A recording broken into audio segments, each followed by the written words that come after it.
muchas gracias. Me alegra mucho. Espérenme un momento porque los escucho como bajito. No sé si soy yo. Creo que por acá. Bueno, Sara, buenas noches. Te escucho. Cuéntanos. Hola, profe, buenas noches. No, profe, yo pensé que cuando iba a abrir el momento para las preguntas, por preguntarle de primeras, pero no hágale mientras los demás llegan. No, empezamos de una vez. Ah, No te bueno, preocupes. Estamos en listo. total disposición. Profe, yo tengo dos preguntas que me dejó, creo que fue el segundo video, sí. Eso es ya más de lo de aduanas. La primera es sobre la zona franca. O sea, pues en el video explica que es un lugar que está dentro del país, pero que no pertenece al país, entonces no me quedó muy clara como esa parte. Y la segunda es cuando no se tiene un convenio para exportar una mercancía, entonces no se puede exportar o cuál sería la tarifa. Ya. Listo. Bueno, la pregunta muy interesante. Muchas gracias, Sara. Vamos entonces con lo primero. Zona franca. ¿Qué es una zona franca? Son territorios que por previa normativa han sido establecidas como zona franca. ¿Qué tipo de normativa? ¿Aplica una norma estatutaria orgánica? ¿Qué tipo de normativa? Es una norma especial de tipo orgánico. ¿Qué quiere decir eso? Quiere decir que mediante resolución se otorga como la responsabilidad de que cierto territorio que está ubicado dentro del territorio nacional, pues tenga esa característica de zona franca. Les contaba en el video que la zona franca únicamente se da para términos tributarios y aduaneros. Y también obviamente tiene alguna aplicación en términos cambiarios, pero no se utiliza para absolutamente nada más. O sea, si nos vamos a algún tema de, no sé, derecho administrativo, de cualquier otro derecho que ustedes vean, no tiene ningún tipo de aplicación. Únicamente la zona franca está en términos tributarios, aduaneros y cambiarios. ¿Qué termina siendo la zona franca? Es una zona especial dentro del territorio nacional que tiene el amparo de zona franca a través de una norma estatutaria. Por ejemplo, ¿cuál? No sé, los invito a que revisemos todos en nuestro navegador o voy a aquí aprovechar para compartirles mi pantalla mejor. ¿Y qué podemos encontrar? Podemos encontrar, por ejemplo, la zona franca de Tocancipá. Y resulta que vamos a ver, es como si fuese una ciudadela industrial, ¿sí? Es donde están ubicadas diferentes tipos de empresas, de todo lo que ustedes puedan imaginar que hay, está ubicado aquí. ¿Por qué? Porque tienen un reglamento especial. ¿Reglamento especial respecto de qué? Respecto de tema tributario, aduanero y cambiario. ¿Listo? No sé si de pronto atiendo tu pregunta. ¿Qué es? ¿Cómo se desarrolla? Aquí está. Sí, pero entonces ellas están ubicadas en el territorio nacional, pero no Es pertenecen al territorio nacional.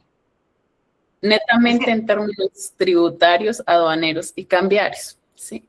No es que no pertenezcan, es que tienen una connotación, o sea, un diferenciamiento tributario, aduanero y cambiario diferente al resto del país. En otras palabras, tienen impuestos especiales. Abro paréntesis, reducidos, transitorios o no tienen impuestos. Eso es lo que los hace diferente al resto del país. Nada más. ¿Listo? listo, profe. Y la otra pregunta, cuando no existe un convenio con otro país para una importación, entonces, ¿qué se hace en ese caso? ¿O no se importa o qué tarifa se le aplica? Bueno, cuando no, ¿qué es el tema? ¿Qué son los tributos aduaneros? Primero, los tributos aduaneros, así como lo vimos en tributario, que era el género y que estaban las especies, en términos aduaneros, los tributos aduaneros son el arancel más los demás tributos, más los demás impuestos, perdón, arancel más los demás impuestos. ¿Cuáles son los otros impuestos que pago producto de una importación o exportación? pago IVA la mayoría de las veces. Puede que exista otro tipo de especial, por ejemplo, no sé, los CIF, se me ocurre, que les explicaba en el video cómo entrar y buscar cuáles son los impuestos que aplica como más o menos a cada tipo de producto que íbamos a importar o a exportar. Pero, ¿qué sucede cuando no hay un convenio? No sucede nada. Por ejemplo, con Estados Unidos, que el régimen que tenemos con Estados Unidos es un poco diferente a lo que tenemos con el resto del país. Estados Unidos desde siempre ha sido un país autoritario y como solito, muy ellos. Con ellos, si el producto no está, no es que no esté, más bien, si no hay convenio entre Estados Unidos y Colombia, nos vamos a la tarifa general. O sea, el arancel va a depender del tipo de producto que estoy importando, que ya vimos que puede ser del 0, del 5, del 10, del 19 y hasta arancel del 70% que tenemos. ¿Y de qué depende eso? No depende del convenio, sino depende del tipo de producto que estoy importando. Y dos, la tarifa del impuesto sobre las ventas se va a la tarifa general, que es la del 19%. Ahora, cuando importo, ¿por qué me cobran esos aranceles? Porque resulta que estoy trayendo un producto que no está en Colombia o que simplemente me resulta más económico traerlo de afuera. Y cuando digo que me resulta más económico traerlo de afuera, tenemos dos situaciones muy particulares. La primera es que estoy dejando de usar producto nacional.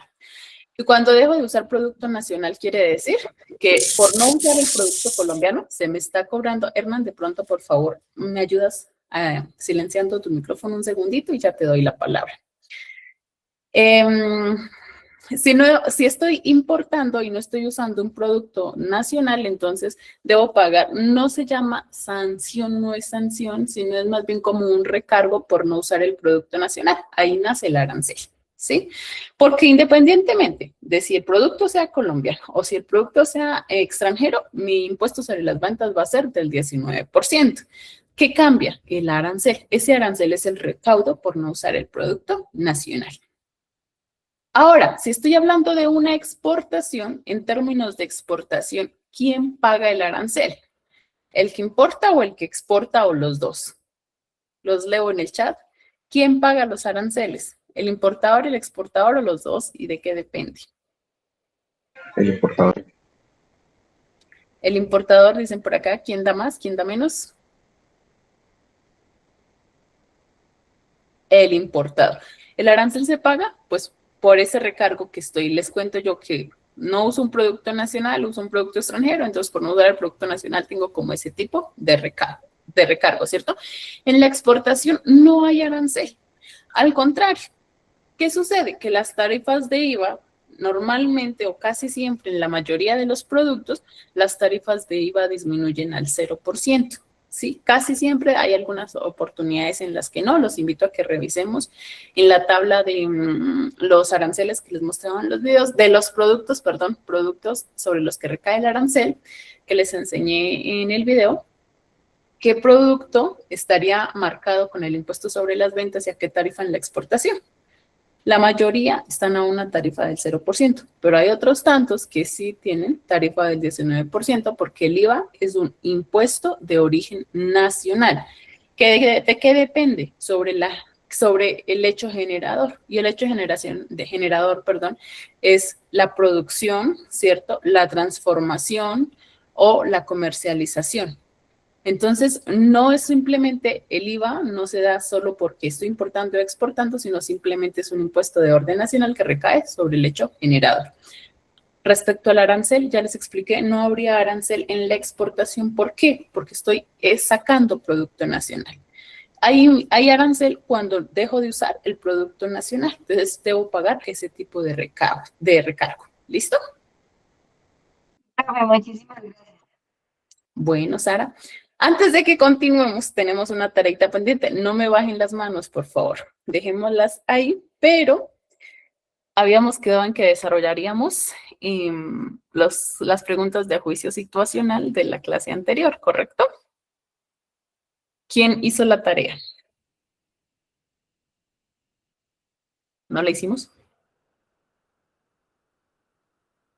¿No la hicimos? ¿No recibimos las preguntas?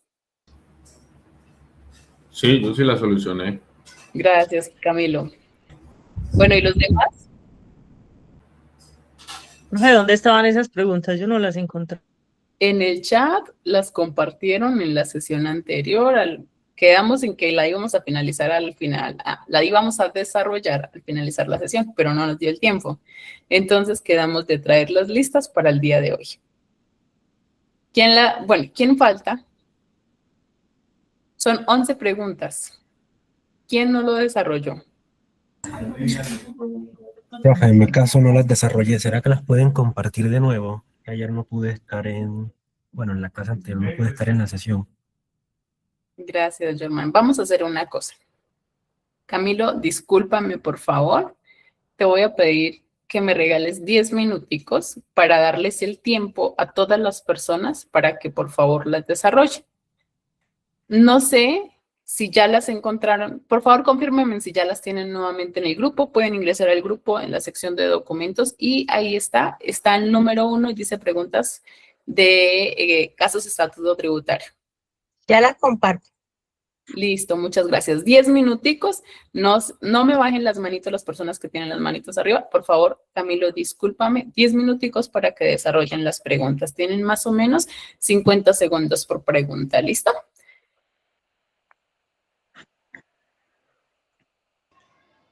Nos vemos, por favor, en 10 minutos. No me salgan con que no las desarrollamos. Ya nos vemos.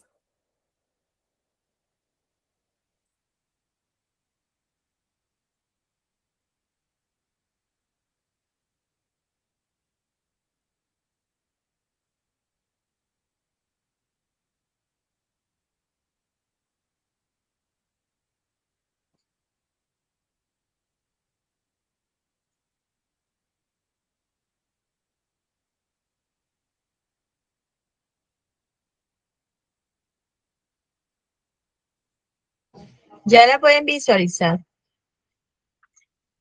Gracias, Claudia.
Profe, ¿puede mostrarnos la pregunta 2, por favor?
Bueno, vamos en la mitad del tiempo, nos quedan 5 minutos.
Nos quedan 2 minutos.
Un minuto.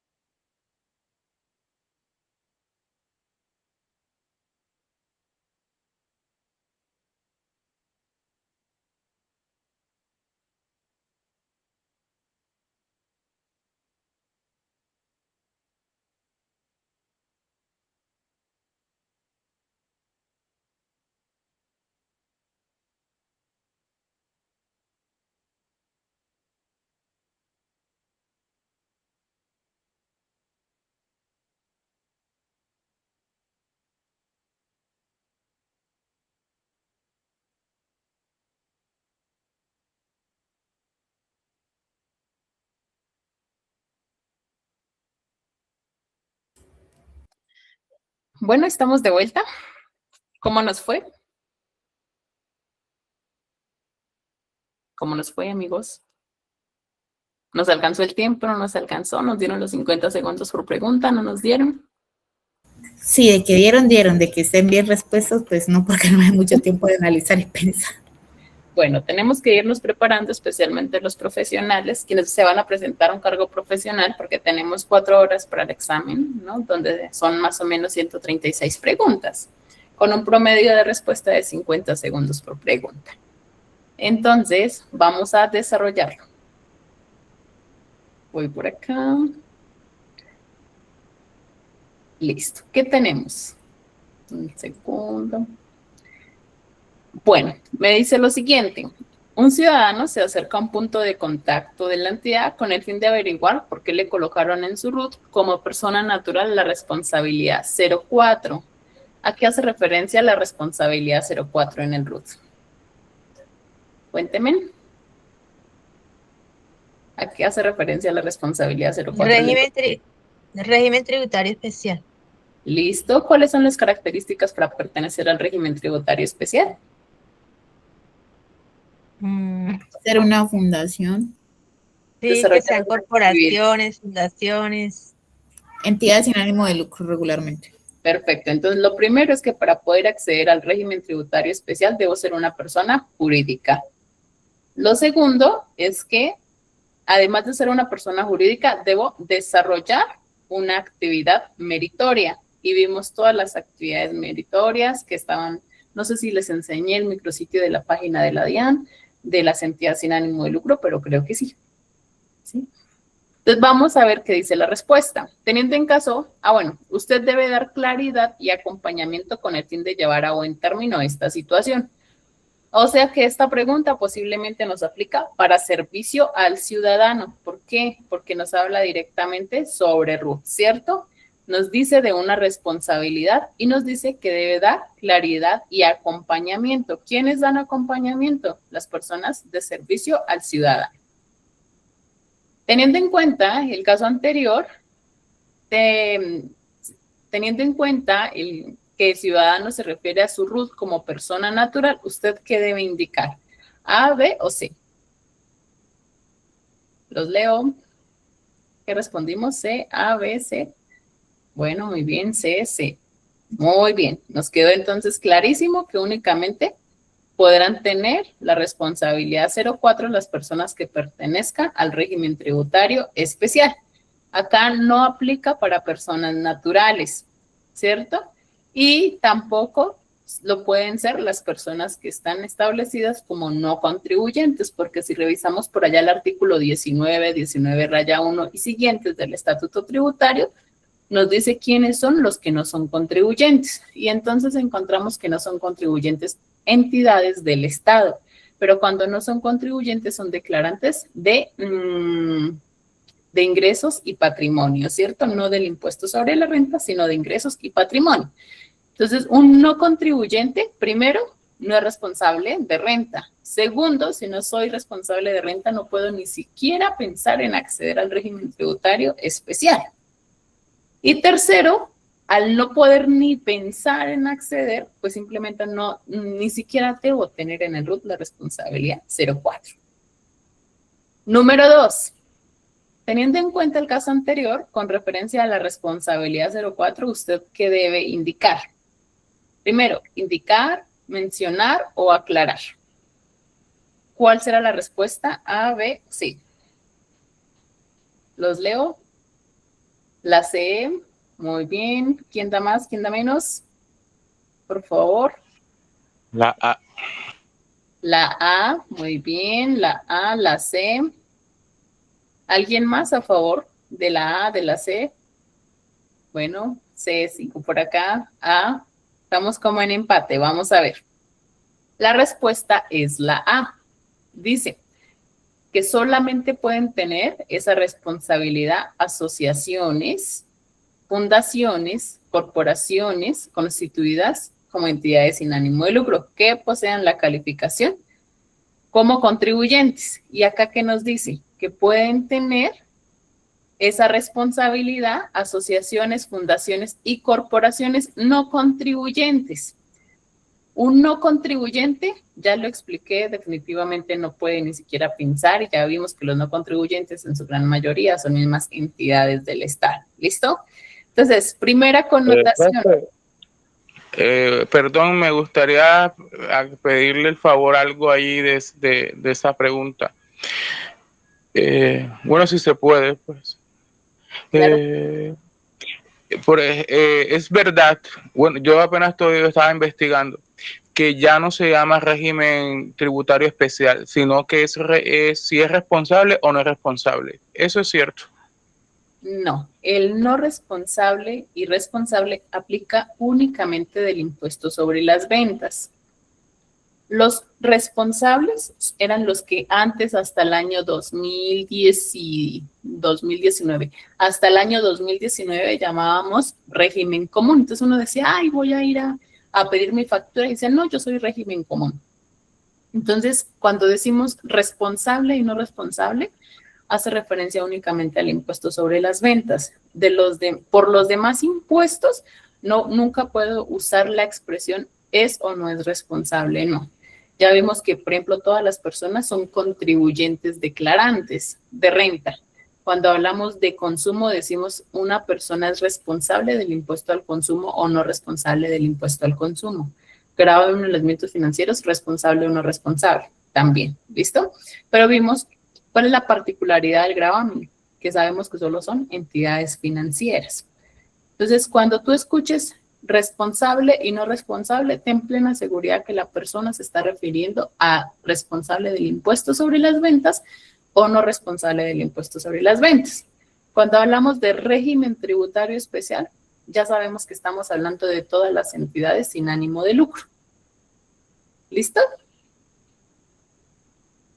Sí, muchas gracias. Con gusto. Entonces, claro, ¿por qué era la respuesta correcta la A? Porque la respuesta C tenía la palabra no contribuyentes. ¿Listo? Y los no contribuyentes no son ni asociaciones, ni fundaciones, ni corporaciones. Número 3. Teniendo en cuenta el caso anterior, o sea, seguimos con una persona natural que apareció con la responsabilidad 04 en el RUT. Con referencia a las condiciones que deben cumplir las fundaciones para tener su calificación como contribuyentes del régimen tributario especial, usted debe. Respuesta A, B o C. Los leo, los escucho. C. La C. ¿Quién da más? ¿Quién da menos? La C. C. Bueno, la mayoría votan que la C. Muy bien. Indicar que esas condiciones, que una de esas condiciones es que el objeto social sea de interés general para una o varias actividades meritorias establecidas en el 359 del Estatuto Tributario, a las cuales pues debe tener acceso la comunidad. Caso número 2. Revisión del manual de la declaración de renta de un contribuyente que necesita hacer énfasis en sus ingresos. Y acá me quedó mal, me disculpo. Entonces, yo les pedí el favor que revisaran el anexo de la declaración 2, el anexo del formulario 210 y 110, que era el formulario de renta de personas naturales y renta de personas jurídicas. Y acá nos dice la pregunta, teniendo en cuenta su revisión para determinar los ingresos netos del contribuyente, o sea, esto es una pregunta, ¿quién realiza revisión? Realiza revisión, fiscalización.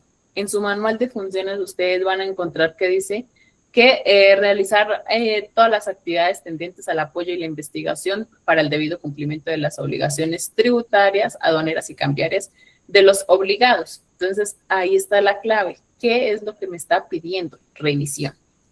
Entonces, me dice, se deben, bueno, respuesta A, B o C, D, E o F. A, B, C. F. Muy bien. F. F, listo. Voy al chat. F, muy bien. La respuesta es la F. Sumar todos los ingresos ordinarios y extraordinarios que sean susceptibles de producir un incremento o patrimonio un incremento neto del patrimonio en el momento de su percepción y que no hayan sido exceptuados. Se restan devoluciones, rebajas y descuentos. Esto también lo encontramos en el artículo 26 del Estatuto Tributario. Caso número 3. Procedimiento que permite efectuar modificaciones o adiciones a la información contenida en el RUT. Procedimiento para efectuar modificaciones, acreditando los mismos documentos exigidos para la inscripción. Usted se encuentra apoyando este proceso y recibe una serie de inquietudes por parte de los ciudadanos. Uno de los ciudadanos tiene la inquietud sobre el tiempo que tiene para realizar la actualización del RUT después del hecho que genera la actualización. Pilas acá. RUT, cuando hablamos de actualización de RUT, sabemos que lo realiza el área de servicio al ciudadano. Sabemos que ellos son quienes nos apoyan con todo lo que es inscripción, modificación, cierre, suspensión y cancelación de RUT, ¿sí? Pero acá me dice que un ciudadano tiene la inquietud para realizar esa actualización después del hecho que genera la actualización. ¿Quién determina cuál es el hecho que genera la actualización del RUT? ¿Por qué debemos actualizar el RUT? ¿Los escucho? Porque hay algún cambio de la información que está dentro del documento. Muy bien. ¿Cuál es el Estamos cambio? Ya sé. utilizando actos de comercio diferentes a los que reportamos en el RUT.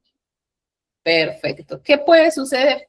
En una visita de facturación que la realiza casi siempre, la División de Fiscalización, y que cuando se requiere una visita de facturación, todas las áreas son comisionadas para ser funcionario de fiscalización y poder desarrollar la actividad. O sea, al menos un día, un funcionario de servicio al ciudadano, del despacho, de administrativa, de recaudo, por un día puede ser funcionario de fiscalización, ¿sí? El procedimiento permite que se comisione a otra área. Y entonces, puedo, en una visita de facturación o visitas de censo que también realiza la DIAN, identificar cuál es el hecho que genera la actualización. Me explico. Fui a visitar a Paola Alarcón y Paola Alarcón en el RUT decía que era asalariada, pero resulta que también tiene un establecimiento de comercio que se llama Papelería Paola. Y eso no lo tenía en el RUT. Entonces, en la fecha de la visita se determinó que tenía una razón para que actualizara. Le pregunto yo, bueno, ¿hace cuánto tiene el local? No, hace 3 meses, hace 1 año, hace 6 meses. No nos interesa hace cuánto tiempo lo tiene. Nos interesa que exista un documento que diga, mire, la DIAN le mostró, la DIAN identificó que usted debía realizar la actualización del RUT a partir de tal fecha. Si la DIAN determina a partir de qué fecha, asimismo puede obligarla a pagar la sanción por la no actualización del RUT, ¿correcto? Ahora, un ciudadano de servicio a un funcionario, de servicio al ciudadano puede realizar otro tipo de visitas que no sea facturación o censo. Sí se puede. Resulta que las de servicio al ciudadano no se llaman ni de facturación ni de censo. Las de servicio al ciudadano se llaman de procedimiento. Y de procedimiento es de reconocimiento, o sea, verificar que el contribuyente exista y esté desarrollando la actividad comercial. Entonces, así como un día podemos todos ser funcionarios de Fisca, un día podemos ser todos funcionarios de servicio. Si somos funcionarios de servicio, ¿qué hacemos? La verificación de la actividad comercial. Si somos funcionarios de Fisca, ¿qué hacemos? El reconocimiento del desarrollo de la actividad comercial y la verificación de que todos los datos que se encuentran establecidos en el Registro Único Tributario estén correctos. Entonces, cuando me dice acá, realizar actualización del RUT, tiempo que se tiene para realizar la actualización del RUT, me está diciendo, puede ser que esta pregunta me salga tanto para Fisca como para servicio al ciudadano. Y adicional, como es para cualquier funcionario puede ser parte, a cualquiera nos puede salir en el examen que estemos presentando. Entonces me dice acá, ¿cuánto tiempo tiene para realizar esa actualización? 15 días, 1 mes, y la siguiente es tan pronto suceda el hecho. ¿Cuál será la respuesta? ¿15 días, 1 mes o tan pronto suceda el hecho? ¿Los leo? 15 días.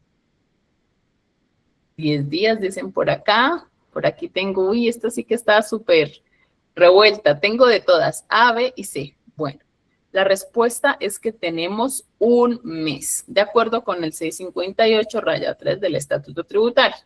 Conclusión, siempre que se identifique cualquier situación respecto del cambio del registro único tributario, tenemos un mes. Quiere decir que hay un mes para que yo solita, vaya a una oficina de la DIAN o lo realice a través de los servicios informáticos de la DIAN. ¿Qué pasa si en un mes no lo hago?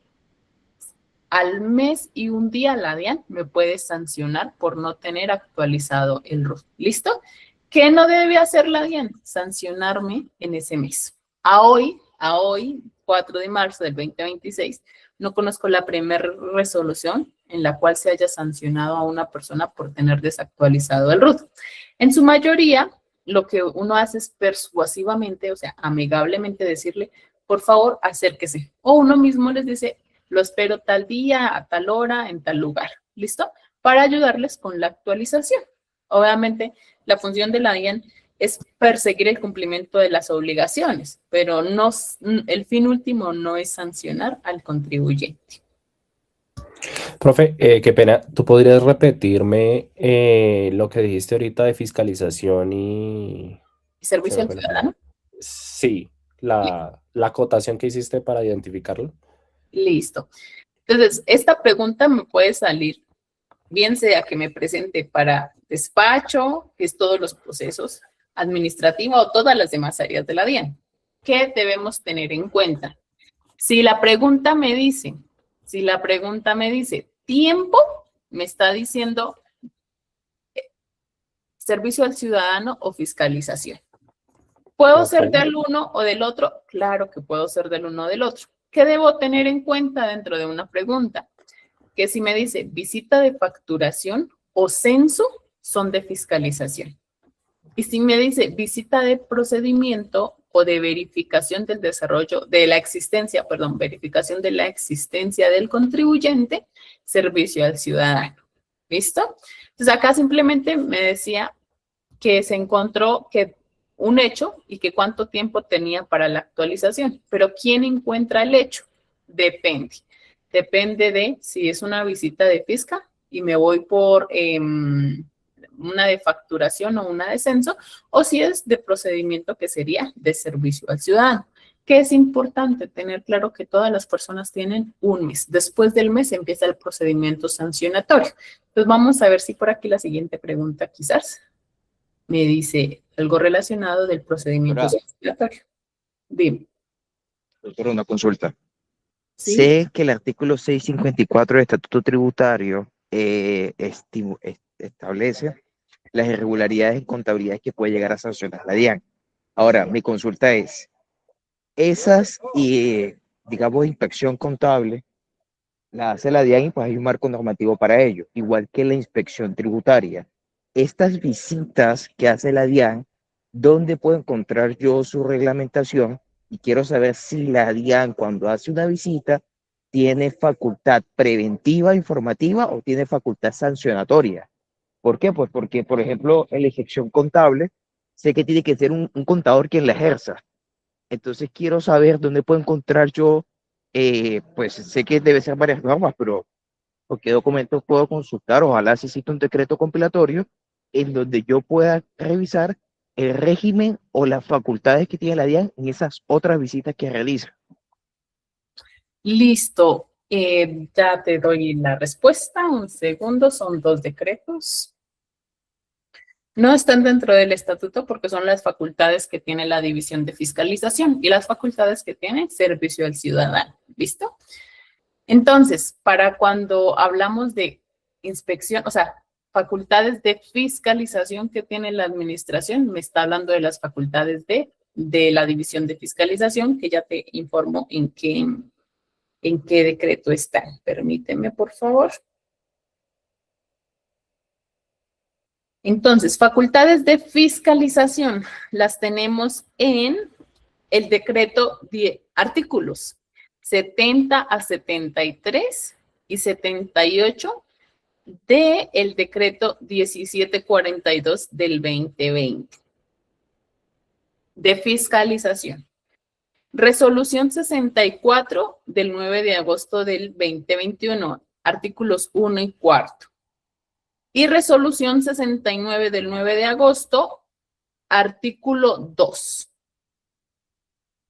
Y la última que debes siempre de revisar es la resolución que faculta al jefe que está solicitando la investigación. Me explico. Artículo 654, que es inspección contable.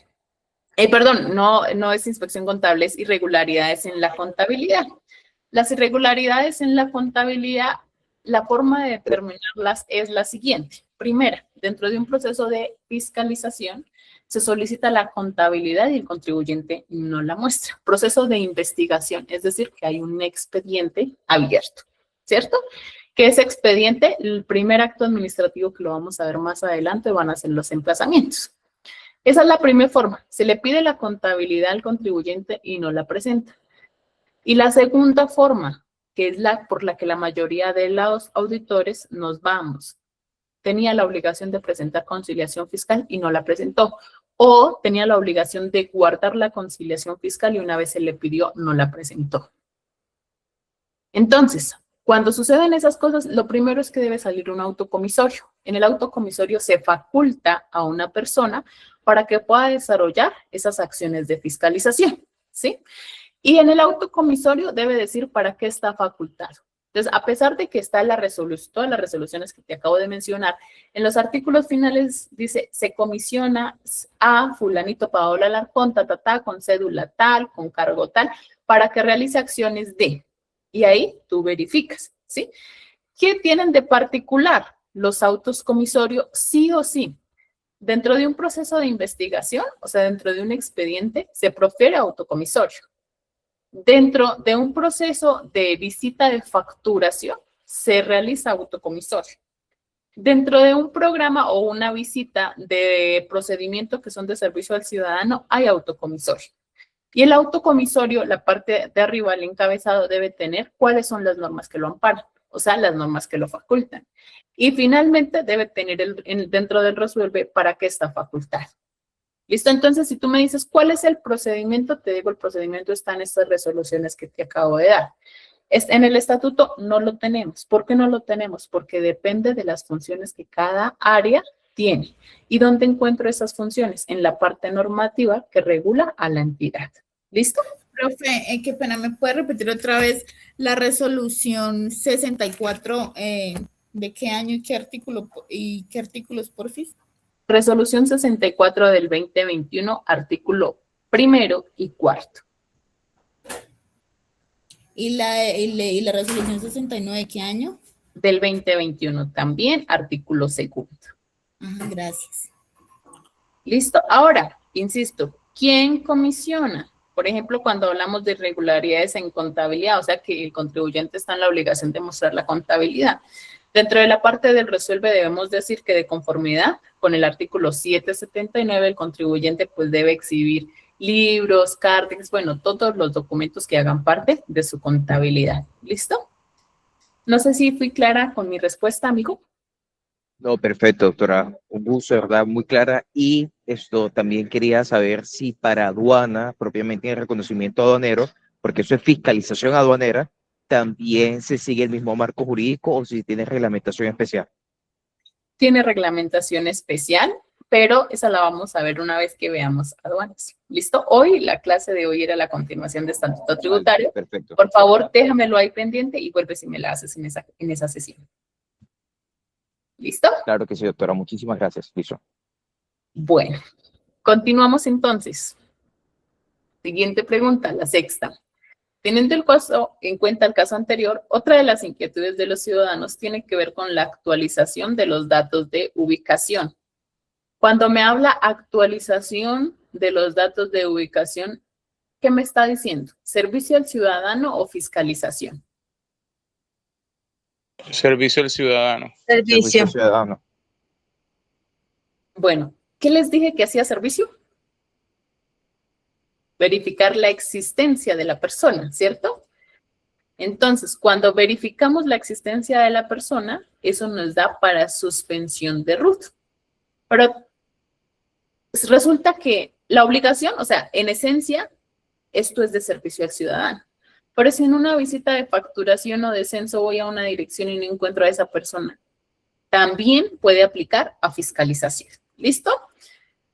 Entonces me dice, inquietudes de los ciudadanos que tienen que ver con la actualización de datos, teniendo en cuenta que en los últimos días el sistema no ha permitido esta actualización específicamente. Y muestra un aviso que dice que la actualización debe ser presencial. Ante esta duda, usted debe. Bueno, aquí les cuento, pero la pregunta puede salirnos así, porque recuerden que la pregunta actúa bajo posibles hipótesis de qué puede suceder, ¿sí? Pero en la vida real, lo único que debe cambiarse de forma presencial, lo único es la actividad económica principal, lo único. Y de resto, no necesito ir a una oficina, lo puedo hacer de forma voluntaria. Acá, ¿qué nos dice? No necesita hacer un cambio de ubicación y le dice que debe hacerlo de forma presencial. Entonces, las respuestas son: indicar que la actualización virtual de la información relativa al RUT puede realizarse en todo momento, razón por lo cual debe invitarlo a realizar la verificación del PC. 2. Indicar que la actualización virtual de la información de datos no puede exceder de 2 modificaciones dentro de un periodo de 6 meses. Tercero, no puede exceder de 3 modificaciones dentro de un periodo de 6 meses. De 3 meses, perdón. De lo contrario, deberá hacerlo de forma presencial. ¿Cuál será la respuesta? La B. La B. La B. ¿Listo? Las modificaciones, ¿por qué decimos cómo así que no debo cambiarla? ¿Qué sucede? Sucede que cuando no tenemos un lugar fijo de operación de negocios, se puede presumir o es indicio para poder pensar que esa persona es un proveedor ficticio. La norma exige que al menos durante un periodo de 6 meses esté ubicado dentro de la misma dirección donde estoy ejerciendo mi actividad comercial o de recibo correspondencia o lo que sea, pero al menos debo de estar en un periodo de 6 meses ahí en la misma dirección. ¿Listo? Siguiente pregunta. Caso 4. Usted realiza visitas a ciertas empresas que está solicitando a la DIAN impuestos descontables. ¿Quiénes solicitan impuestos descontables? Los productores de agropecuarios. Bien, productores de bienes exentos. ¿Listo? El sector minero también, ¿cierto? ¿Cómo? El sector minero también. Pueden, o sea, todo el mundo puede solicitar saldos a favor, absolutamente todo el mundo. Pero cuando hablamos de... Usted dio un ejemplo con el caso de los productores de huevos. ¿Sí? Momento. Cuando hablo de impuesto descontable, me está hablando del impuesto sobre las ventas. Y cuando hablamos de impuesto sobre las ventas, únicamente nos referimos a bienes exentos. La minería es un bien exento, la explotación del impuesto sobre las ventas. ¿El carbón está grabado con el impuesto sobre las ventas? ¿Qué opinan ustedes? ¿Hemos comprado carbón? ¿No hemos comprado carbón? Así sea para el asado en la casa. Sí, eso es grabado. Sí, eso sí se ha grabado. El carbón, la comercialización de la piedra, de la hulla de carbón, no está grabado con el impuesto sobre las ventas. Pero cuando tiene alguna alteración a su producto, o sea, cuando se convierte en carbón térmico que está por encima, bueno, yo no sé de cuántos grados, empieza a ser grabado, ¿sí? ¿Qué debemos tener en cuenta? Si me dice impuestos descontables, inmediatamente debo pensar en un productor de bien exento, ¿sí? Ahora, ¿será que porque tengo una ferretería no puedo comprar más de lo que estoy vendiendo? Por supuesto, también, ¿sí? Pero en su mayoría, las personas que realizan estas solicitudes son de bienes exentos, en su mayoría. Pero no quiero que por favor se me cierren únicamente a que hay impuesto descontable, productor de bienes exentos, no. Impuesto descontable tiene derecho toda aquella persona que compre más de lo que está vendiendo. Y ahora, ¿por qué una ferretería puede comprar más de lo que está vendiendo? Porque está surtiendo su inventario. Por ejemplo, en diciembre y noviembre, lo que son todos esos lugares de cambiaderos de aceite y ferreterías y sector constructor, bueno, entre otros tantos, resulta que cada año le suben los precios. Y entonces ellos se surten, se abastecen de inventario durante los meses de noviembre y diciembre. Y resulta que en noviembre o diciembre la construcción o bueno, cualquier otro negocio, pues lo único que está muy arriba es la comercialización de prendas de vestir y artículos de uso personal. Pero todos los demás negocios, según los estudios económicos que se han realizado, en diciembre caen o se mantienen estables, mientras que la comercialización de prendas de vestir y todo lo demás sube en el mes de diciembre. Entonces, ¿qué quiere decir eso? Si es una ferretería o si es cualquier otro negocio que tenga la necesidad de abastecerse de inventario, puede que en noviembre y diciembre sea más lo que compre que lo que vende. Pero resulta que en noviembre y diciembre tuvo un impuesto descontable mayor, o sea, un saldo a favor. Pero en enero, ¿ese saldo a favor es objeto de devolución? Claro que es objeto de devolución. Pero así como se abasteció en noviembre y en diciembre, posiblemente de enero a junio, todo ese producto que compró con mayor afluencia debe verse reflejado en las ventas de enero a junio, posiblemente es como el promedio, ¿no? Entonces, por favor, no se me cierran únicamente que son devoluciones de saldos a favor, solo bienes exentos, ¿no? Sino les di la explicación en ese tiempo de respecto del huevo y la granja y todo eso, pero no son los únicos.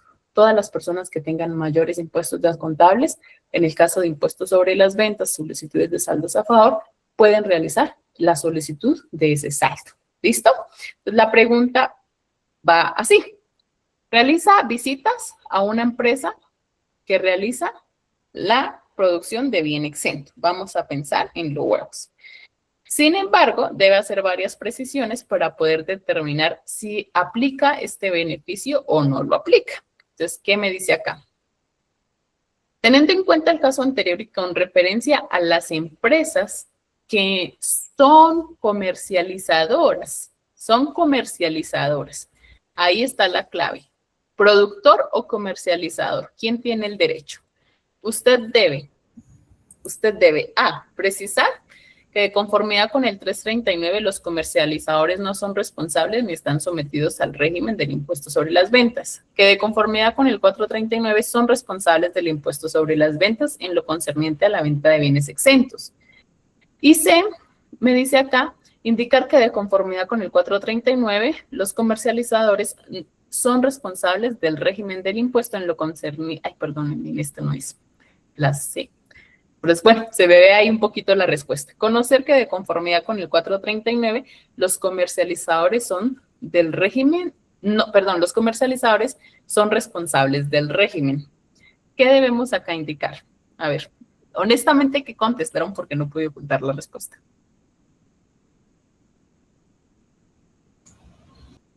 ¿Qué contestaron, honestamente? La B.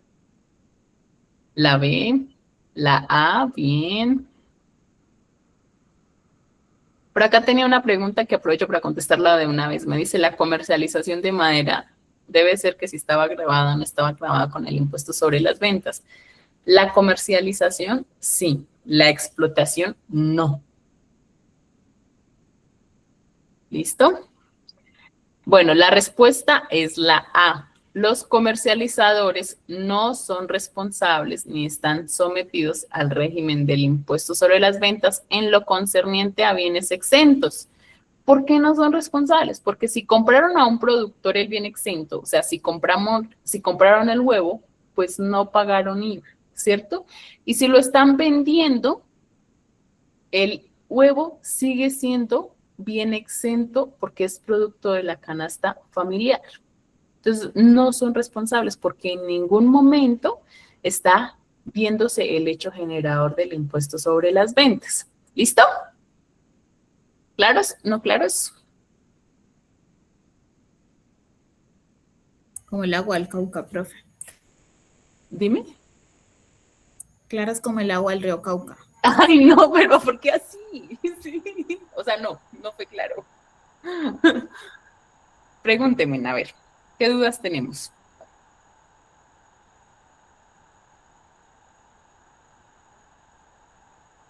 ¿No hay dudas?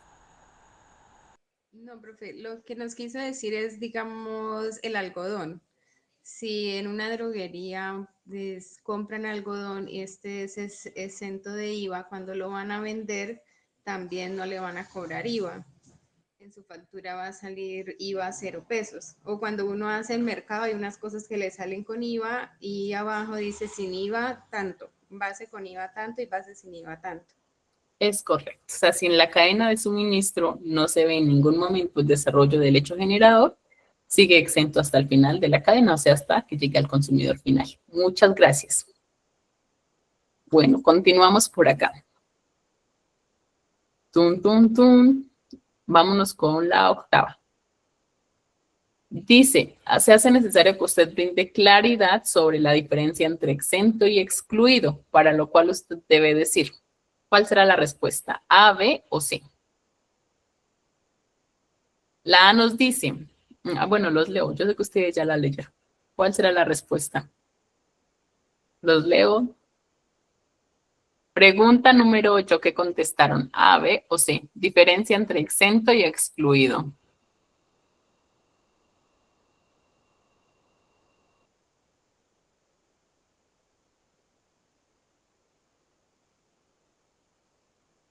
Bueno, la B, muy bien. La respuesta es la B, gracias. Ya sabemos que un bien exento es un bien grabado con IVA, pero con la tarifa del 0. Y que el excluido, pues es uno que no tiene tarifa. Número 9, ya casi terminamos.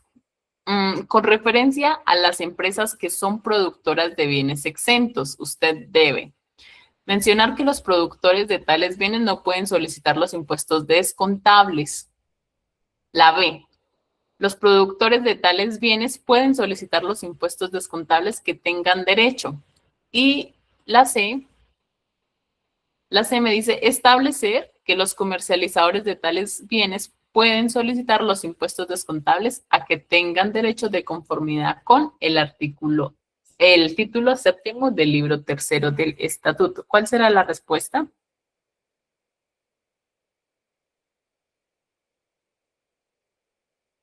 ¿Cuál será la respuesta? ¿A, B o C? La B. La B, muy bien. ¿Qué debemos tener en cuenta acá? Miren la terminología. Acá me dice, los productores de tales bienes pueden solicitar los impuestos descontables. Y acá abajo me dice, solo los comercializadores de tales bienes. Entonces ya sabemos que van los productores y que el comercializador en ningún momento se ve el desarrollo del hecho generador. Entonces ellos ni son, por ejemplo, en bienes exentos, ya lo expliqué, que no, pues, no son responsables del impuesto sobre las ventas. Nos vamos con las indemnizaciones. Entonces nos dice el señor, indemnización, ¿en qué impuesto lo usamos? ¿En renta, en IVA, en consumo? ¿En qué impuesto lo usamos? En renta. En renta. Muy bien, entonces dice Pedro Escobar, o sea, renta de personas naturales. Hace referencia a una indemnización en dinero con el fin de sustituir un vehículo que fue declarado en pérdida total por un accidente de tránsito. ¿Qué es esto? ¿Daño emergente o lucro cesante? Emergente. Daño emergente. La segunda hace referencia a unos ingresos mensuales que recibe el señor Pedro para sustituir los ingresos que dejó de percibir. ¿Qué será esto? ¿Daño emergente o lucro cesante? Cesante. Entonces, indemnización recibida como parte del vehículo. Ante esto, ¿qué debemos indicar? Que confirmar que la indemnización se trata de una ganancia ocasional, evidenciar que la indemnización se trata de un lucro cesante o determinar que la indemnización recibida hasta la ocurrencia del valor asegurado se trata de un daño emergente. ¿Qué será? ¿A, B o C? Daño emergente, ¿sí? Daño emergente. Emergente hasta el asegurado, sí. Muy bien, hasta el valor asegurado. Siguiente, el número 11, que ya terminamos. El ingreso recibido. Una Bueno, pregunta, sí, cuéntame. ¿cuál es la diferencia? O sea, el emergente no está grabado con renta, pero la indemnización por el cesante sí. La indemnización Sí, o es sea, la ganancia indemnización por... ocasional. Y ahora, ¿hasta qué punto bueno, no, el valor asegurado normalmente siempre está, si yo aseguré 10 millones de pesos, 10 millones de pesos es lo máximo que me llegan a dar, ¿sí? Pero normalmente lo que uno recibe a título de sustitución del daño, sustitución del bien que se ha dañado es aproximadamente un 60%, o sea, siempre se va por ganancia ocasional. ¿Listo? Las indemnizaciones por daño emergente. ¿Qué pasa con el lucro cesante? El lucro cesante es que yo venía recibiendo unos ingresos por el desarrollo de una actividad laboral. O bueno, una actividad, por el desarrollo de una actividad. Esos ingresos que voy a dejar de recibir, ¿cierto? Producto de mi trabajo, han sido sustituidos por otro tipo de ingresos, que son los ingresos del lucro cesante. O sea, no se trata de una ganancia ocasional, sino es un ingreso del giro ordinario de los negocios. ¿Pero qué sucede? Sucede que de pronto por un factor externo, no es que lo esté percibiendo esporádicamente u ocasionalmente, no. Es que yo voy a seguir recibiendo ese ingreso. Entonces, como lucro cesante, cuando hablamos de lucro cesante, termina siendo ingreso ordinario normal. Cuando hablamos de indemnización por daño emergente, que es la sustitución del dinero que me dan por haber causado un daño al bien que antes tenía, se va por ganancia ocasional. ¿Listo? ¿Entendido? ¿No entendido? ¿Entendido? ¿No entendido? ¿Me perdí? Qué pena, profe. En ese caso, el tema del ingreso por lucro cesante, ¿sí sería parte o se reportaría en la renta? Claro, se reporta, pero ¿cómo es? Se reporta en ingresos ordinarios. Allá vimos que en renta, en los videos de renta vimos que teníamos ingresos laborales, rentas de trabajo, rentas de trabajo que no provienen de una relación laboral, rentas de capital y rentas no laborales. Entonces, ¿dónde lo debo colocar? Lucro cesante en cualquiera de esas casillas, dependiendo de qué era lo que estaba haciendo antes. Si soy asalariado, ¿cierto? Entonces, ese lucro cesante va a ser las veces de ese dinero que voy a dejar de recibir en 5 meses, 6 meses o qué sé yo. ¿Correcto? Si me voy por indemnización, que es daño emergente, no indemnización, daño emergente, sabemos que es una ganancia ocasional. ¿Por qué? Porque de pronto tenía una moto o tenía un carro, ¿cierto? De pronto ese moto o ese carro entonces sufrió cualquier tipo de daño y dejó de funcionar. Entonces, normalmente, digo normalmente porque puede haber una excepción, ¿no? No es que compré la moto hace 2 meses. Entonces, tampoco, recuerden ustedes que tenemos la condición de los 2 años. Entonces, lucro cesante, ingreso que voy a dejar de recibir porque, por lo que sea, se va en cualquiera de esas subcédulas que les enseñaba, que teníamos rentas de trabajo y bla, bla, bla, dependiendo del tipo de renta que estaba percibiendo. ¿Listo? Y si la persona repone el bien, ahí sí ya no hay ganancia ocasional, ¿cierto? ¿Perdona? En el caso de los vehículos, si la persona repone el bien, o sea, si con el seguro compra un nuevo vehículo, hay por supuesto ya no hay ganancia ocasional. Ya no hay presupuesto. No se cumple el facto jurídico, que es la esporariedad, pocas veces. ¿Listo? ¿Dudas, preguntas hasta acá? ¿Ninguna? Profe, yo tengo otras preguntas, pero son de otro tema. ¿Tienes? Bueno, dame un segundo y ya terminamos entonces. Me voy con la número 11. Ingreso recibido como indemnización del vehículo. Entonces dice acá, teniendo en cuenta el caso anterior, para que el ingreso recibido como indemnización del vehículo no sea constitutivo de renta o de ganancia ocasional, usted debe indicar que A, B o C. Descontar el valor de los ingresos, conservar el traslado de los fondos por parte de la entidad o demostrar dentro del término que tiene para presentar la declaración la inversión de la totalidad de la indemnización recibida en la adquisición de bienes iguales o semejantes. Entonces, no hay ganancia ocasional, la respuesta, no hay ganancia ocasional, pero sí hay un ingreso no constitutivo de renta ni ganancia ocasional. ¿Por qué? Porque como estoy haciendo, se me dañó la moto, me dieron el valor asegurado en la moto. Obviamente eso lo siguen reportando terceros. O sea, no es que no se tenga que ver en la declaración, sí se tiene que ver en la declaración. Pero ¿cuál es el efecto? Ninguno. Porque recuerden que el ingreso no constitutivo de renta ni ganancia ocasional no está grabado con el impuesto sobre la renta. Entonces, se ve, se refleja, pero el efecto es nulo. No hace absolutamente nada. Es netamente informativo. ¿Listo? Bueno, hemos finalizado con el primer quiz. Las primeras preguntas. Profe, disculpe, ¿puede proyectar la última pregunta? Que no alcancé a tomarle el screenshot. Bueno, ahorita les comparto, ahorita vía WhatsApp les enviamos todo este material con las respuestas, no se preocupen, ¿listo? Yo tengo dudas respecto a la respuesta 8. Respuesta ¿La podríamos revisar, por favor? 8. Perfecto. Exento y excluido. Acá estamos. Sí, la 8 me dice teniendo en cuenta el caso anterior. En el caso anterior tratamos sobre comerciantes.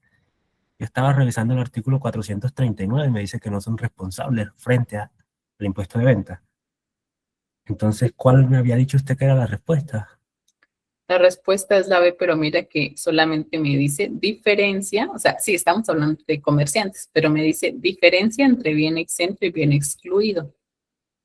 Entonces, la respuesta no sería la A. Dice, ¿quién los vende? No es responsable de IVA porque traemos a colación a los comerciantes. No, la respuesta es la B. Porque si estamos trayendo a colación a los comerciantes. No. Esto es algo que tenemos que aprender todos y a mí también me pasaba, ¿sí? Y es que no se pelea con la pregunta. O sea, el encabezado, el caso, me puede decir lo que tú imagines que me pueda decir, pero debo hacer énfasis en qué me está preguntando, ¿sí? O sea, el caso, ¿qué es importante? Y esto es un tipsazo para que ustedes lo apunten ahí. De verdad, tómenme el consejo. Léanse primero la pregunta y después vayan y se lean el caso. ¿No? Perfecto, profe, muchas gracias. Listo. Profe, allí en ese caso, o sea, yo entendí pues que la clave es, o sea, la clave de la respuesta, de la pregunta y la respuesta son, hay productores que tienen excepción, están exentos, y también hay comercializadores que están exentos también de los productos que reciben de los productores. No. O sea, yo compro un producto excepto, da un productor, y lo comercializo, sigue siendo el producto, sigue siendo excepto. Es correcto, pero ¿qué pasa? Que el comercializador no incurrió en ningún gasto para comprar el huevito, solamente fue, negoció y lo compró, ¿cierto? Entonces, como no incurrió en ningún gasto, no tiene derecho a llevarse ningún tipo de impuesto descontable porque no realizó compras. Mientras que el productor, para producir el huevito, sí incurrió en compras, posiblemente grabadas con el impuesto sobre las ventas. Como pesticidas y cosas así. Correcto. Entonces, por eso el productor sí tiene el derecho. ¿Correcto? Ya. ¿Entendidos? Sí, pero, o sea, bueno, en mi caso, yo no me había dado cuenta no había notado eso. Aunque de pronto para muchos sí lo han, pero yo no noté que los productos, que así como hay productor exento, también hay comercializador exento. No, comercializador exento no. Los comercializadores son excluidos. ¿Listo? Bueno, vamos nuevamente, retomamos nuestra clase. Doc, y Julián. sobre ese tema, perdón, doctora, sobre ese tema del IVA y de los responsables y de los exentos, en el caso de quienes prestan servicios, por ejemplo, un médico, un abogado, sabemos que si ellos sobrepasan cierta cantidad de VTs, empiezan a ser responsables de IVA. Entonces, ¿esa responsabilidad como tal es para retener IVA o también ellos en su declaración de renta pues deben pagar IVA sobre sus ingresos? Listo, muy bien. Tip, super tip, ¿sí? Léanse los productos exentos y excluidos. se llama bienes y servicios exentos y excluidos, artículo 437 y siguientes del Estatuto Tributario. Primero, lo que no esté allí es gravado. ¿Listo? ¿Qué encontramos allí? Todo lo que es salud es un producto excluido, por ejemplo. ¿Sí? Todo lo que es salud y que tenga que ver con la vida del ser humano. Lo demás está gravado. ¿Correcto? Todos los productos de la canasta familiar. Nosotros sabemos ya cuáles son, ¿sí? Porque decimos, bueno, ¿qué es necesario? El huevo, el pan, ¿sí? Pero vamos a ver entonces el arroz, el aceite, bueno, otras cosas. ¿Qué es necesario? Eso ya sabemos que no tiene IVA, ¿correcto? En efecto, artículo 437 rayados del Estatuto Tributario me dice, todas las personas que tengan unos ingresos superiores a 3.500 VTs son responsables del impuesto. Entonces, me está diciendo, todas las personas que tengan más de 3.500 VTs deben empezar a cobrar IVA, ¿cierto? Pero si mi producto no está grabado con IVA, ¿qué debo hacer? Debo solo facturar. Entonces, para atender tu pregunta, si es un abogado, un contador o un médico, ¿sí? Si mi actividad no está dentro del estatuto tributario como excluida o exenta, está grabada. Eso quiere decir que una vez supere las 3.500 VTs, en mi factura debe decir allá servicios profesionales de contaduría o de asesoría jurídica. Se me ocurre 10 millones de pesos, impuesto sobre las ventas, 19%, valor total. Ahora, si soy médico y de pronto voy a hablar médico general, ¿sí? Y dice allá actividades relacionadas con la salud humana o la integridad, o bueno, no sé cómo quiera llamarlo en la factura, porque a la larga no tengo que tener un nombre exacto para el tipo de servicio. En la factura voy a decir allá actividades de medicina general en la factura. Entonces, si estoy prestando un servicio de estética, ya sabemos que eso tiene IVA. Pero si es un servicio de salud médica para garantizar la seguridad, salubridad, integridad del ser humano, eso no tiene IVA. Entonces, allá 10 millones de pesos, IVA cero, valor total 10 millones de pesos. ¿Listo? Entonces, ¿para qué me sirve el tope? El tope me sirve para saber si debo facturar o no, más que para saber si soy responsable del impuesto sobre las ventas o no. Para mí, a título personal, para Paola Alarcón, para mí fue error del jurista que en su momento redactó. La norma debía decir algo así como todas las personas que superen las 3.500 VTs y desarrollen una actividad de producción, comercialización o prestación de servicios que se encuentren grabados con el impuesto sobre las ventas son responsables del impuesto sobre las ventas. Eso para mí debía decir, ¿sí? Pero la norma solamente dice, son responsables del impuesto sobre las ventas todas las personas que superen las 3.500 VTs. Pero ¿cómo voy a cobrar el IVA sobre un producto que está exento o que es excluido? Directamente señalado por la norma. Entonces, para mí fue error de técnica jurista, ¿sí? Pero el deber ser es que si el producto no es ni exento ni excluido, sobre eso se cobre IVA. Lo demás me obliga a facturar. ¿Listo? Miguel, ¿me entendiste?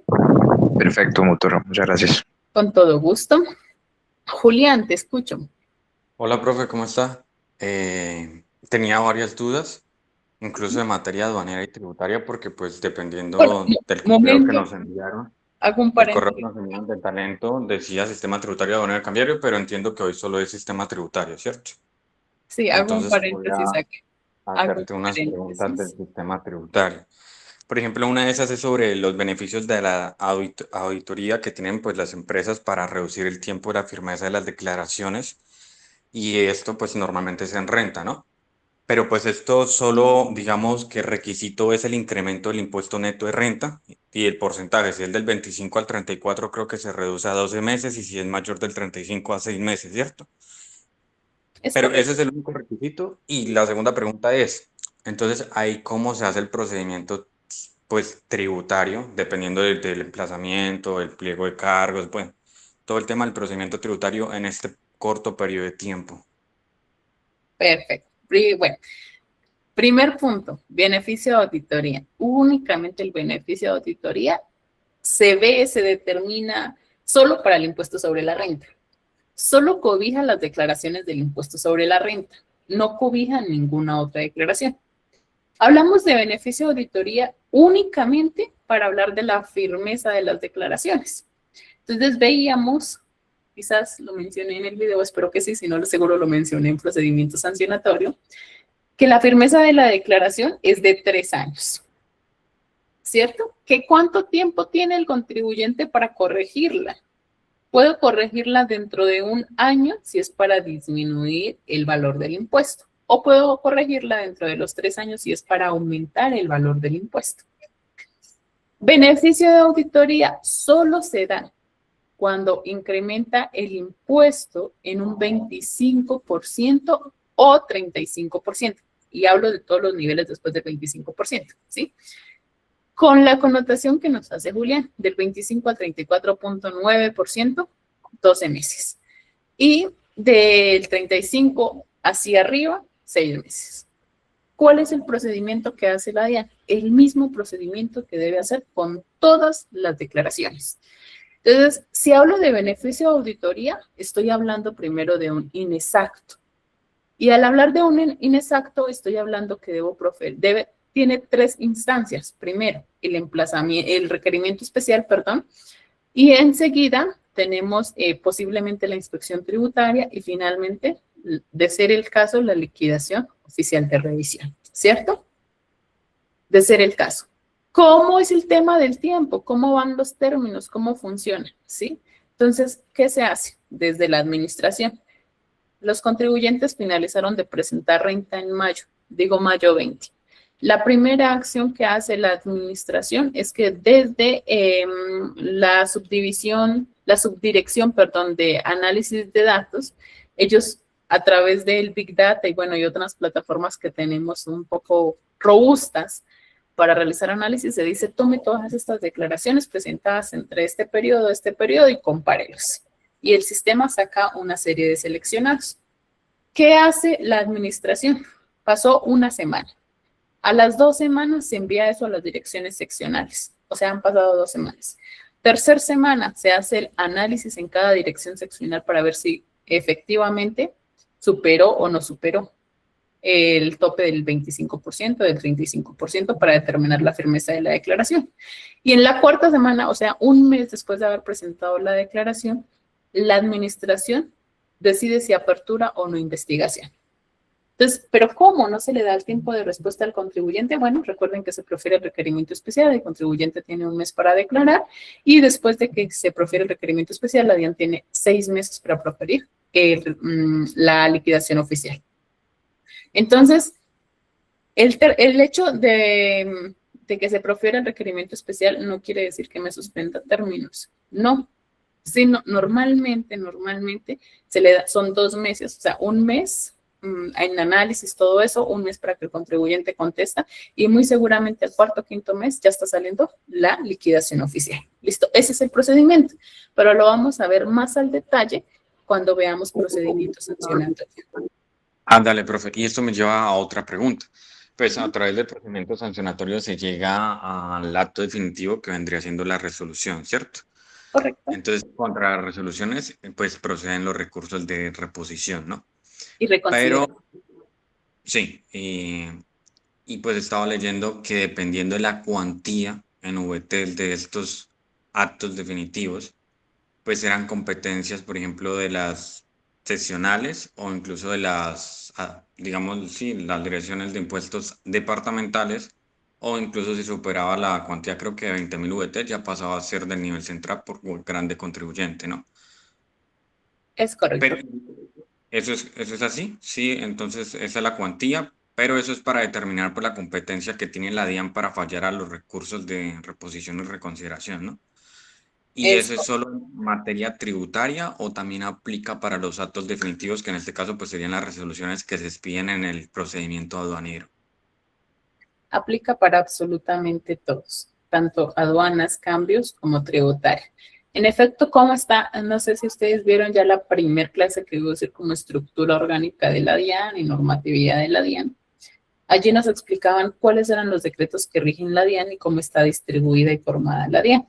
Entonces, nos decían que existen seccionales tipo 1, tipo 2 y tipo 3. ¿Quién puede proferir el acto final? En términos tributarios, aduaneros y cambiarios, cualquier entidad, o sea, tipo 1, tipo 2 o tipo 3. Y veíamos que entonces se clasificaba tipo 1, tipo 2 o tipo 3, primero de la cantidad de jurisdicción que abarca. Por ejemplo, ahí las tipo 1 están entre los 40, sí, desde los 35 hasta los 45 municipios. Desde 46 municipios hasta 54 municipios, no, 50, de 44 hasta 64 están las tipo 2. Y después de 64 están las tipo 1. Pero no solamente se tiene en cuenta el tema de cuántos municipios abarcan, sino también el tipo de contribuyentes que puedan tener. Entonces, por ejemplo, Bogotá tiene pocos, se llama Impuestos Bogotá, tiene pocos municipios, pero es que tiene infinitos contribuyentes. Entonces, para la clasificación de tipo 1, tipo 2 y tipo 3, se verifica la jurisdicción y el número de contribuyentes adscritos a esa seccional. ¿Listo?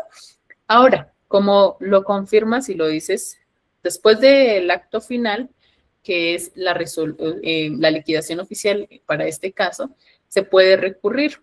Recurrir es recurso de reposición o recurso de reconsideración, que lo vamos a ver en procedimiento sancionatorio, pero aprovecho aquí para contestarle la pregunta.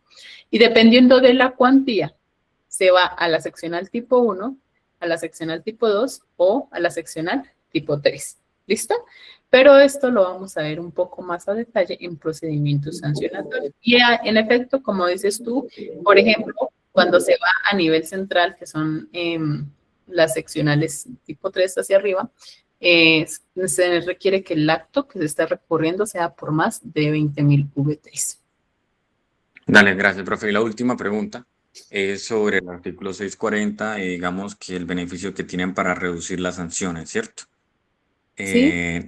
Viendo, pero entonces quería preguntar precisamente por dos situaciones específicas. ¿Esta reducción de las sanciones se aplican tanto para las obligaciones sustanciales de ser materia impositiva o también, por ejemplo, para las obligaciones formales? Ejemplo, si un contribuyente no presentó información exógena, pues en teoría le va a una resolución sanción, ¿no? También aplica ese beneficio para reducir la sanción. Y la otra es, hay dos, en teoría entiendo que hay dos correcciones, la voluntaria y la provocada, que es cuando ya pues la DIAN toma como asunto en el tema. Y el contribuyente pues tiene la posibilidad de hacer una declaración voluntaria o una declaración provocada, pero en ambos casos también tiene la posibilidad de aplicar el artículo 640 para reducir la sanción. Bueno, en nuestra primera sesión hablamos de cuáles eran los principios que regían el sistema tributario. El artículo 640 es el artículo que rige el principio de favorabilidad. Ese principio de favorabilidad depende de qué, de la conducta del contribuyente. ¿Que quién lo puede aplicar? Todo el mundo. ¿Que para qué obligaciones las puedo aplicar? Para absolutamente todas las que sean de tipo pecuniario. Las relacionadas, por ejemplo, con cierre de establecimiento, no hay principio de favorabilidad. Entonces, todas las que impliquen el pago de, pues, tienen derecho a aplicar el principio de favorabilidad que está contemplado en el artículo 640. ¿Listo? ¿De qué depende si lo aplico o no lo aplico? Depende de mi conducta. Entonces, que si en 1 año, que si en 2 años o que si en 3 años, conforme lo indica el artículo 640. ¿Listo? ¿Me entendiste, Julián? Listo, sí, profe. Y aplicaría en cualquier parte del proceso, ¿no? ¿Declaración voluntaria o declaración provocada? En cualquiera. Siempre va a tener derecho, por eso la importancia de que vimos los principios rectores del sistema tributario. El principio va de principio a fin. Entonces se puede aplicar. ¿En qué momento ya no hay derecho a ese principio? Cuando se profiere la liquidación oficial de revisión o de aforo. ¿Por qué ya no hay lugar? Porque ya se me determinó un valor a pagar. Y sobre un valor determinado no hay derecho a aplicar beneficio. ¿Por qué no hay derecho a aplicar beneficio? Porque la provocada se puede dar con ocasión a un emplazamiento o a un requerimiento, que es la primera fase en procedimiento sancionatorio. ¿correcto? Pero si ya me lo imponen, ya me dicen, no, su valor de impuesto es tanto, su valor de sanción es tanto, ya después de que está impuesta a través de acto administrativo, no da lugar a principio de favorabilidad. ¿Listo? Listo, gracias, profe. Con todo gusto. Bueno, Jorman, te escucho. Profe, hola. Aprovechando que el compañero nos toca el tema de beneficio de auditoría y que usted nos menciona que esa firmeza solo aplicaría para el impuesto de renta, me surge duda respecto al artículo 705, raya 1, que dice que la firmeza de las declaraciones de retención en la fuente e IVA va amarrada a la firmeza de la declaración de renta del año respectivo donde se presentaron los de retención en la fuente e IVA. Entonces ahí me queda duda de si yo presento renta con beneficio de auditoría 6 meses, en esos 6 meses me quedarían en firme las de retención en la fuente e IVA, o... No, ya te confirmo. ¿Qué artículo me mencionaste? 705 raya 1 del Estatuto Tributario. Listo, un momento. Bueno, tenemos un concepto, el concepto concepto 48953 de la DIAN. En efecto, en esencia, las declaraciones de IVA y de retención en la fuente se amarran al impuesto sobre la renta. Me explico. IVA del 2025, cuatrimestral o bimestral, se presenta 2025. Se presentó en marzo y así sucesivamente hasta completar los 5 periodos. O en mayo y así sucesivamente hasta completar los 3 periodos. ¿Cuándo se me vence renta del 2025? Se me vence hasta en persona natural, septiembre, octubre del año 2026. Ahí se amarra la declaración, ¿sí? Entonces, puedo también en el proceso de auditoría decir, no, estoy verificando retención de la fuente y me voy 3 años por mi renta, sí, perfecto. Pero vía concepto, la administración clara diciendo que todas las declaraciones del impuesto sobre la renta que tienen una firmeza por beneficio de auditoría deben soltar a las demás declaraciones. O sea, las demás declaraciones tienen una firmeza de 3 años, siempre y cuando ya se haya presentado, obviamente, ¿no? Vía oficio de la DIAN no lo enseñó, que es el oficio 48953. Entonces, eso es lo que debemos aplicar. Perfecto, profe, muchísimas gracias. Con todo gusto. ¿De qué año es ese decreto, de ese concepto? Puedes creer que acá no lo tengo escrito, pero sí tengo el número del concepto. Sin embargo, la DIAN no repite números de concepto, entonces es inequívoco. No repite el numerito del... 48953. Gracias. ¿Listo? Bueno, ¿qué otra pregunta tenemos? De tributario. Nos falta renta, IVA, consumo, gravamen en los ámbitos financieros, patrimonio, declaración de activos en el exterior. ¿No hubieron más preguntas de ese tema? IVA creo que ya quedó súper claro. También renta también creo que quedó claro. Consumo no. Gravamen. Patrimonio. Activos. Profe, tengo una inquietud. Cuando por X o Y razón, digamos, un producto tiene que ser, se exporta para tener algún tipo de transformación y se retorna al país, ¿cómo se maneja ahí el tema de impuestos? Debido a que sale, vuelve y entra. No hay arancel, tampoco hay impuesto sobre las ventas. ¿Qué debo tener cuidado? El término de la exportación y de la importación, ¿sí? Podemos hacer una exportación, eso se llama exportación para perfeccionamiento activo o pasivo. Y dependiendo de la modalidad de si es activo o pasivo, tengo un término para importarlo. No hay lugar a impuestos, pero ¿cuál es la posible sanción? Que no cumpla primero con la documentación necesaria y con los términos para realizar la importación del producto. ¿Listo? Y eso se llama reimportación. Reimportación del producto. Ok, vale, gracias. Con gusto. Bueno, ¿otra pregunta? Creo que no. Me voy entonces. Sobre el tema de la declaración de activos en el exterior, esta es solo de carácter informativo, ¿no? Porque no hay un impuesto a pagar. Pero pues también si digamos, la persona que deba declarar no la presenta, igual le aplica sanción, ¿cierto? Es correcto. ¿Qué Y pasa es lo con la mismo, declaración de activos en el exterior? Es netamente informativo, es el deber de informar. Si no informo, entonces me voy con la sanción del artículo 651, sanción por no informar. ¿Listo? Y es resolución sanción independiente. Resolución de sanción independiente. Sí, Ah, señor. dale. ¿Listo? Bueno, voy a pedirle el favor a la persona que hoy nos apoya de talento público para que por favor les comparta las preguntas de juicio situacional de la sesión de hoy. Sistema tributario, solo sistema tributario, que son todos los impuestos. Yo espero que hayan entendido el tema de la depuración cedular en el caso de la renta de las naturales. Y en el caso de renta de jurídicas, espero que no hayan dudas respecto a costos y deducciones.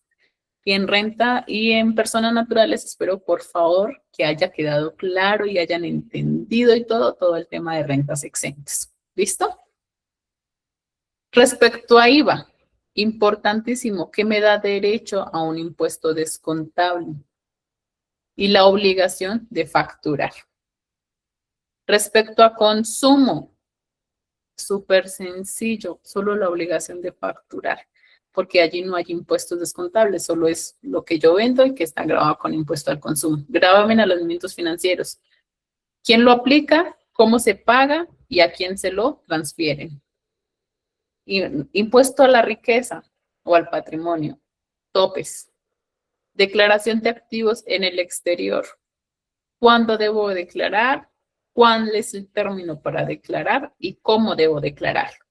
Eso es lo que debemos tener claro para enfrentarnos al examen. Entonces, no sé si ya les enviaron el segundo cuestionario al grupo. Por favor, que alguien me confirme.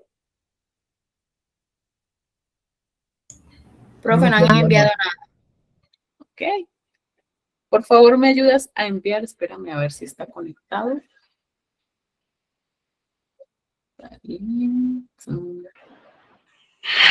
Profe, ¿puede repetir los temas de cada índice que mencionó, de renta, de patrimonio?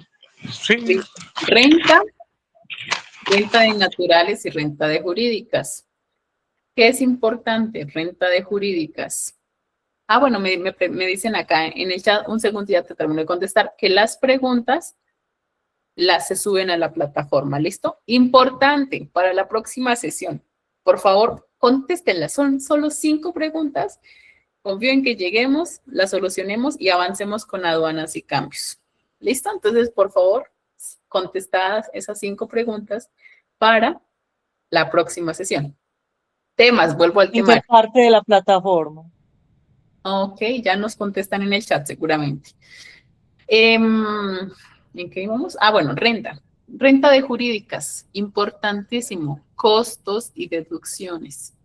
¿Qué se requiere para que se reconozca, para que sea necesario? Entonces, ¿cuáles son las condiciones para aceptar un costo? Proporcionalidad, causalidad y necesidad. Proporcionalidad, causalidad y necesidad. ¿Listo? Y deducciones. ¿Cuál es la diferencia entre coste y deducción? Renta de naturales. Que nos haya quedado claro la depuración cedular. Renta exenta y deducciones. IVA. Que me da derecho a que a tener IVA descontable. Y vamos a ver que son las mismas que necesidad, proporcionalidad, y se me olvidó la otra. Necesidad, proporcionalidad, y se me fue la otra que ahorita les mencioné. Causalidad. Listo. Respecto a consumo, ingreso, obligados a facturar. Gravamen a los movimientos financieros. ¿Quién recauda? ¿Sobre quién recae? ¿Y quién lo paga? Patrimonio, los topes y el valor. topes y valor. Recuerden ustedes, importante, ya que me hacen recordar, hace poco salió el decreto del impuesto al patrimonio de personas jurídicas. Impuesto al patrimonio de personas jurídicas, no recuerdo el número del decreto. Impuesto al patrimonio, hace muy poquito salió.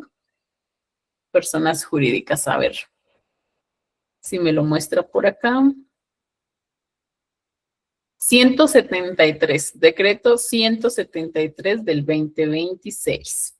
¿Listo? Por favor, denle una leidita, es bien cortico. Y declaración de activos en el exterior. ¿Cuándo lo presento? ¿Qué debo presentar?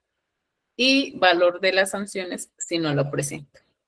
¿Listo? Ese es el temario de obligaciones tributarias. ¿Qué vimos? Ya vimos RUT, ya vimos generalidades de los impuestos, principios del sistema tributario, obligaciones sustanciales y obligaciones formales. La siguiente clase, aduanas y cambios. ¿Listo? Así que estudien un montón y... Profe, perdón, ¿qué dijiste de gravamen? Gravamen en los movimientos financieros. Ah, sí, ok, gracias. Y quién recauda, sobre quién recae y quién lo paga. ¿Listo? Cristian, Camilo, te escucho. Profe, la presentación de los videos la puedes compartir también ahí en la plataforma, que no está. Las diapositivas que usaste para el... Listo. Creo que de obligaciones tributarias ya le subieron todas porque Sí. vimos en un solo material, ya te comparto acá, a ver, y me confirma si está o no está. La de obligaciones tributarias, sí, me refería a las de los que son 4 videos del sistema tributario de anuario y cambiario. Bueno, momento. Tuvimos generalidades, creo que es esto.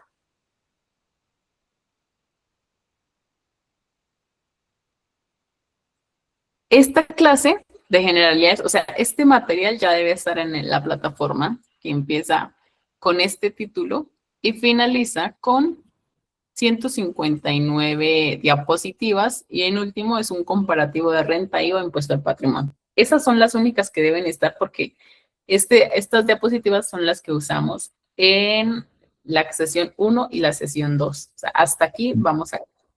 Buenas noches, profe. Buenas noches. Profe, sugerencia. Porfa, que nos ayuden subiendo las preguntas de juicio social criminal porque en otros cursos no las están subiendo. Ellos dicen que sí a la plataforma, pero no entra a la plataforma y no está. Entonces, con eso hemos tenido bastante problema. Es decir, la chica que está aquí del programa nos puede ayudar, sería mucho mejor. Perfecto. Yo mañana estaré muy al pendiente. ¿Qué dice el compañero? Listo. Mañana me comprometo a estar molestando los que si ya la subieron. Y yo creo que mañana revisemos todos en la noche, a ver si ya aparecen las preguntas en la plataforma. ¿Listo? Pero igual va a estar en modo intenso. Profe, mañana la clase es de aduanas y cambios o es de las mercancías en el almacenamiento. Conmigo no es la sesión de mañana, sabría decirte. No, mañana ya no. mañana Ya ya la la próxima próxima clase clase es es el el martes lunes. porque el sábado no hay. El lunes, Sí. la próxima clase es el lunes. El Ah, ok, lunes, sí, el lunes. reprogramado. Listo. Entonces, en aduanas es régimen aduanero, no es de comiso, aprehensión y eso, es régimen aduanero que es importación y exportación y tránsito. ¿Listo? Y en cambios es cómo funciona el sistema, el régimen cambiario. Profe, una pregunta. En el régimen aduanero nos vas a enseñar los tiempos que tenemos para cerrar los DUTA, los OTM y los DTA. Después de la finalización. No. ¿No? Ok. Esa es la generalidad. Ahí Ah, vamos. ok. En esa Profe, sesión vamos a ver cómo es la importación, cómo es la exportación y los diferentes tipos de importación y exportación. Ok. Profe, y el régimen legal del tránsito aduanero lo vamos a ver, fundamentado en normas nacionales e internacionales. Vamos a ver de forma general el régimen de tránsito aduanero, sí, que las 3 modalidades y todo eso sí lo vamos a ver, ¿sí? Pero lo que es aprehensión de comiso y demás de mercancías, que fue el otro tema que se ofreció, está en otro módulo, en otra sesión. Y ya no lo ven conmigo. Profe, en el tema cambiario también vamos a tocar el procedimiento sancionatorio cambiario, que es el decreto 2045 de 2011. En esta sesión no es netamente la generalidad, pero sí es importante que lo lean y también recomiendo leerse ese decreto dentro de la charla que les doy. Porque también el tema, o sea, el tema es tan extenso, ¿sí? Que de pronto, pues obviamente ampliamos las horas y ampliamos todo lo demás. De hecho, este es el curso más completo que hemos ofrecido para los diferentes concursos que ha tenido la DIAN. ¿Listo? Dale, profe. Gracias, profe. Hasta luego. Muchas Bueno, gracias. que tengan buena noche, que descansen. Chao. Gracias. Gracias. Hasta luego. Adiós. Gracias, profe. Hasta luego. Gracias, profe. Gracias, profe. Gracias, profe. Gracias, Feliz noche. Feliz noche, que descansen.